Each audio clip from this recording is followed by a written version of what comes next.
ఈరోజు మనం జేఎఫ్ఎస్డి స్కిల్ 7 చూడబోతున్నాము. సో ఇది బేసిక్గా స్కిల్ 6కి కంటిన్యూషన్ అనమాట. ఈ హైబర్నెట్తో క్రెడ్ ఆపరేషన్స్. అయితే స్కిల్ 6లో మనకి ఈ 3 ఇచ్చారు కదా, ఈ 3 ఆపరేషన్స్ చేయమని డేటాబేస్ మీద. ఇప్పుడు ఇంకో 4 ఆపరేషన్స్ ఇచ్చారు చేయమని. అది ఏమేమంటే ఎంప్లాయీస్ ఉన్న అందరి లిస్ట్ చూపించాలి, ఏజ్ కొంత ఏజ్ కన్నా ఎక్కువ ఉన్న ఎంప్లాయీస్ని చూపించాలి, ఒక ఎంప్లాయీని డిలీట్ చేయటం అండ్ నేమ్ అప్డేట్ చేయటం. ఇవి మనకు చేయమని ఇచ్చిన ఆపరేషన్స్ అనమాట. సో ఇప్పుడు బేసిక్ సెటప్కి కాన్ఫిగరేషన్ ఫైల్స్ ఇవన్నీ నేను ఈ స్కిల్ 6 వీడియోలో చెప్పాను. ఆ వీడియోని పైన టైటిల్ కార్డ్స్లో వదిలేస్తాను. దాన్ని చూసి ప్రాజెక్ట్ సెటప్ చేసుకున్న తర్వాత ఈ స్కిల్ 6.java అని చెప్పి ఒక ఫైల్ పెట్టాం, మెయిన్ జావా కోడ్ ఉన్న ఫైల్. ఇప్పుడు ఆ కోడ్ని ఈ కోడ్తో రీప్లేస్ చేయాలన్నమాట. ఈ మొత్తాన్ని కాపీ చేసి దీంతో రీప్లేస్ చేయాలి. ఇప్పుడు ఏం చేంజెస్ వచ్చినాయో చూద్దాం.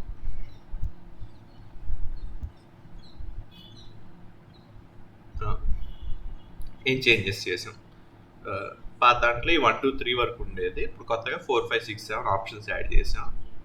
Show all employee details, show employees greater than this age, delete employee, update employee name. First output చూద్దాం పని చేయటం. ఇది మన టేబుల్ అనమాట. ఇప్పుడు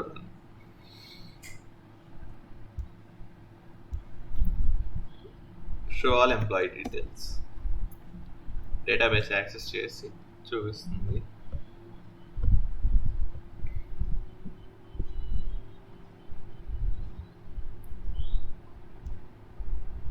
ఇప్పుడు ఇక్కడ స్విచ్ కేస్ స్టేట్మెంట్లో కేస్ 4 పెట్టాము. అది గెట్ ఆల్ ఎంప్లాయీ డీటెయిల్స్ అనే మెథడ్ని కాల్ చేసి ఇక అక్కడ బ్రేక్ అవుతుంది.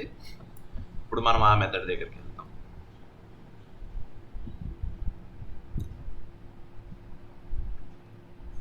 ఇంకోండి అవుట్పుట్ డిస్ప్లే చేసింది.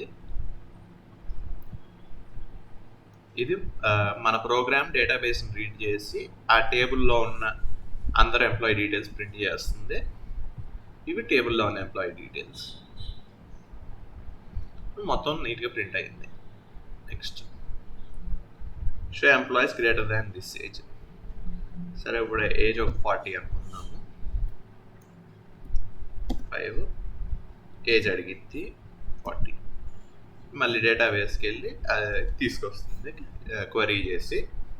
ఇంకా ఏజ్ 40 అబో ఇద్దరు ఉన్నారన్నమాట, గౌతమ్ను ముకుంద్ రావాలి అవుట్పుట్. చూద్దాం. నాలోపు ఇక్కడ కోడ్ కూడా చూద్దాం. ఇది get all employee details function అన్నమాట. ఫంక్షన్లో ఏం చేస్తున్నాం, క్రైటీరియా బిల్డర్ వాడి వచ్చింది అవుట్పుట్.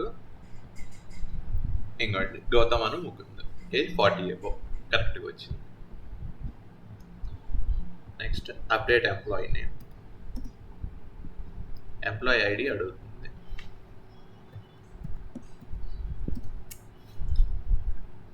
New name. ఇప్పుడు కొత్త నేమ్ ఏం పెట్టాలి ఆ ఎంప్లాయీకి, న్యూ నేమ్ అని ఇచ్చాను, ఎంప్లాయీ ఐడి ఇచ్చాను. ఇప్పుడు చూద్దాం. Get all employee details method చూస్తున్నాం కదా, సేమ్ ఇదివరకు ఇట్లానే ట్రై బ్లాక్లోనే కొత్త సెషన్ తీసుకుంటున్నాము. గెట్ సెషన్ మెథడ్ నుంచి తీసుకున్న తర్వాత ఇది criteria language, criteria query language. ఇది క్రైటీరియా క్వెరీ లాంగ్వేజ్ ద్వారా 1 ఎంప్లాయీ డీటెయిల్స్ అప్డేటెడ్. ఒకసారి రీఫ్రెష్ చేద్దాం. ఇక్కడ ఇది పాత నేమ్ ఉంది, ఇప్పుడు రీఫ్రెష్ చేస్తున్న టేబుల్ని. న్యూ నేమ్ చేంజ్ అయింది. ఇది ఎక్స్ప్లెయిన్ చేశాక దాని సంగతి చూద్దాం. క్రైటీరియా క్వెరీ లాంగ్వేజ్లో ఏం చేస్తున్నాము, క్రైటీరియా ఏమీ యాడ్ చేయట్లేదు అన్నమాట. క్రైటీరియా క్వెరీలో మామూలు ఎంప్లాయీ క్లాస్ ఇచ్చేసి మొత్తాన్ని క్వెరీ చేస్తున్నాం. మొత్తం టేబుల్లో ఈ ఎంప్లాయీ డీటెయిల్స్ ఏమేమి ఉన్నాయి అందరికీ తీసుకురా అని. మామూలుగా అయితే ఇంకో ఎగ్జాంపుల్ చూద్దాం. Delete minimum salary. Get employee details. ఇక్కడ క్రైటీరియా యాడ్ చేసాం మనం. ఏది కొత్త criteria, where employee dot get of emp ID. ఈ ఎంపైడి ఉన్న ఎంప్లాయీనే తీసుకురా అని యాడ్ చేసాం కదా క్వెరీ. ఇక్కడ ఏం లేదనమాట అలాంటి క్వెరీ లేకుండా జస్ట్ ఆ టేబుల్లో మొత్తం ఏవైతే డీటెయిల్స్ ఉన్నాయో అన్నీ తీసుకురా. అన్నీ తీసుకొచ్చి ఎంప్లాయీ టైప్ ఉన్న లిస్ట్లో స్టోర్ చేసాం. ఆ వచ్చిన రిజల్ట్ సెట్ని ఎంప్లాయీ టైప్ ఉన్న లిస్ట్లో స్టోర్ చేసాం. ఆ లిస్ట్ పేరు ఏం పెట్టాం, ఎంప్లాయీ లిస్ట్ పెట్టి ఒకవేళ ఎంప్లాయీ లిస్ట్ ఎంప్టీ అంటే నో ఎంప్లాయీ ఫౌండ్, టేబుల్ ఖాళీగా ఉంది, ఎవరు లేరు. లేదు అదే ఎంప్లాయీ లిస్ట్ ఖాళీగా లేదనుకుంటే దాన్ని మనం ప్రింట్ చేస్తాం. ఇది ఫార్మాటింగ్ అనమాట. system.out.formatting అని చెప్పి ఈ 10 అంటే ఇప్పుడు 10 స్పేసెస్ అలా ఈ ఒక్క కాలంకి రోలో ఈ కాలం కల్లా వదలండి. అలా 10, 14 సైజ్ ప్రకారం ఇచ్చాము. ఇదేమో డేటా టైప్. ఇక్కడేమో మొత్తం స్ట్రింగ్స్ ప్రింట్ అవుతుంది. కింద ఇప్పుడు ఎంప్లాయీ లిస్ట్ ఉంది కదా, ఆ లిస్ట్ ఆఫ్ ఎంప్లాయీస్ కదా అది. ఇప్పుడు దాంట్లో ఇటరేట్ అవుతున్నాం. ఫర్ లూప్ వాడి ఒక్కొక్క ఆబ్జెక్ట్ని టెంప్ వేరియబుల్లో స్టోర్ చేసుకొని లూప్ చేస్తున్నాం అనమాట. ప్రింట్ చేసి నెక్స్ట్ ఎంప్లాయీ దగ్గరికి వెళ్తున్నాం. అలా ఎంప్లాయీ గెట్ ఎంపైడి డిపార్ట్మెంట్ అలా గెట్ మెథడ్స్ వాడి ఎంప్లాయీలోంచి ఆ డీటెయిల్స్ తీసుకొని ప్రింట్ చేస్తున్నాం. ఇక్కడ ఎక్సెప్షన్ క్యాచ్ చేస్తున్నాం. Get employees above certain age అన్నాడు కదా. ఇక్కడ ఏం చేస్తున్నాం, యూజర్ దగ్గర నుంచి ఏజ్ అనేది ఇన్పుట్ కింద తీసుకుంటున్నాం అనమాట. చూపిస్తాను. ప్లీజ్ ఎంటర్ మినిమం ఏజ్ అని చెప్పి ఆ ఏజ్ని ఇన్పుట్ కింద తీసుకొని గెట్ ఎంప్లాయీస్ అబౌవ్ ఏజ్ ఆ మెథడ్ని కాల్ చేస్తున్నాం. మినిమం ఏజ్ పారామీటర్గా పాస్ చేసి మెథడ్ దగ్గరికి వెళ్దాం. ఇక్కడ కూడా సేమ్ క్రైటీరియా బిల్డర్, కొత్త క్రైటీరియా బిల్డర్ తీసుకుంటున్నాము. తీసుకొని ఇంకోండి ఇక్కడ యాడ్ చేసాం criteria where builder dot greater than employee root dot get age. ఆ ఏజ్ ఇక్కడ పాస్ చేస్తున్నాం ఎంపేజ్ అని చెప్పి పాస్ చేసి ఇప్పుడు ఆ క్రైటీరియాని ఎగ్జిక్యూట్ చేసిన తర్వాత వచ్చిన డీటెయిల్స్ని మళ్ళీ లిస్ట్ ఆఫ్ ఎంప్లాయీస్లో స్టోర్ చేసుకుంటున్నాం. స్టోర్ చేసి సేమ్ ఇందాక ఎలా అయితే ప్రింట్ చేసాం ఇప్పుడు అలానే details of employees greater than certain age అని చెప్పి మొత్తం డీటెయిల్స్ మళ్ళీ ప్రింట్ చేస్తున్నాం. Next delete employee. ఇది ఇంకా చూపించలేదు కదా, ఇప్పుడు చూపిస్తాను. డిలీట్ అనే ఎంప్లాయీ ఎవరిని డిలీట్ చేయాలి, ఐడి అడుగుతుంది. ఇందాక నేమ్ చేంజ్ చేసాం కదా ఒక ఐడి, మళ్ళీ అదే ఐడి ఎంటర్ చేస్తున్నాను. ఇప్పుడు ఐడి తీసుకొని డేటాబేస్తో కనెక్ట్ అయ్యి ఆ టేబుల్లోంచి ఆ ఐడి ఉన్న ఐటమ్ వల్ల డిలీట్ చేస్తారనమాట. ఓకే, ఇదే ఏం జరుగుతుంది. సేమ్ ఇప్పుడు పారామీటర్ కింద పాస్ చేసాం ఐడిని. చేసిన తర్వాత ఇది మామూలు హెచ్కేఎల్ క్వెరీ అనమాట. Delete from employee wear E dot ఎంపైడి equal to ఈ అనేది ఎంప్లాయీకి ఏలియస్ అనమాట. ఈ అనేది ఎంప్లాయీ అనే పదానికి ఏలియస్గా వాడాము. ఇప్పుడు ఇక్కడ ఇలా డిక్లేర్ చేసిన ఏలియస్ 1 ఎంటిటీస్ డిలీటెడ్ సక్సెస్ఫుల్లీ. ఇప్పుడు ఈ న్యూ నేమ్ అనే ఈ కాలం వల్ల వెళ్ళిపోవాలి. ఎస్, వెళ్ళిపోయింది. అది డిలీట్ చేసాం సక్సెస్ఫుల్గా. ఇక్కడ సేమ్ ఇక్కడ వేరియబుల్ లాగా ఈ ఐ అనేది వేరియబుల్ లాగా ఉండిద్ది అనమాట. హెచ్కేఎల్లో ప్రిపేర్డ్ స్టేట్మెంట్ మామూలు జేడీబీసీలో ప్రిపేర్డ్ స్టేట్మెంట్ వాడినట్టు ఇలా హెచ్కేఎల్లో ఇది వాడతాం అనమాట. రెండింటి కదా. తర్వాత పారామీటర్ సెట్ చేసి ఎగ్జిక్యూట్ అప్డేట్.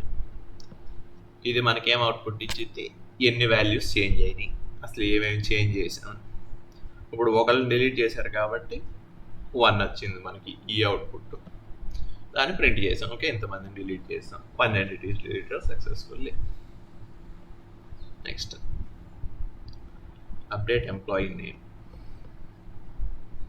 ఇది కూడా స్టాండర్డ్ క్వెరీనే. ఎంప్లాయీ ఐడి ఒకటి తీసుకొని